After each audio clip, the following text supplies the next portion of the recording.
Overnight, Hurricane Erin continuing to batter the East Coast, churning up waves 20 feet high. Lifeguards on New York's Long Island racing to save a surfer slammed into rocks by the powerful surf. A state of emergency declared in New Jersey. Along the shore, the rough surf plus high tide flooding coastal communities. In Ocean City, Maryland, cops helping push this car stalled in high water. The storm predicted to weaken throughout the day as it makes its way out to sea, but the threat for dangerous rip currents remains from the Carolinas to New England. Many beaches on the Atlantic coast remain closed today, including in Ocean City, where officials are warning people to stay out of the water. Typically what happens is the ocean will clean up a little bit. It won't look as scary, but you can still have, because of the storm surge and all the big waves, you can still have very, very dangerous rip currents.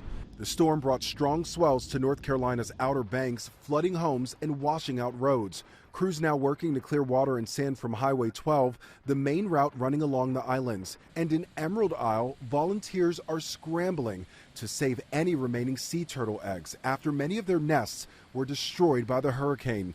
Meanwhile, in the west, a different problem. It's hot. It is hot. It's brutal. Residents in Southern California now facing the summer's most dangerous heat wave. The high temperatures, along with extreme drought and windy conditions, fueling wildfires throughout the state. In Napa County, the Picket Fire already burning more than 2,000 acres and is 0% contained. Evacuation orders now in effect, including for several wineries. And that heat is expected to last throughout the weekend, from Portland to Phoenix, where temperatures could reach 111 today. Lionel Moyes, ABC News, New York.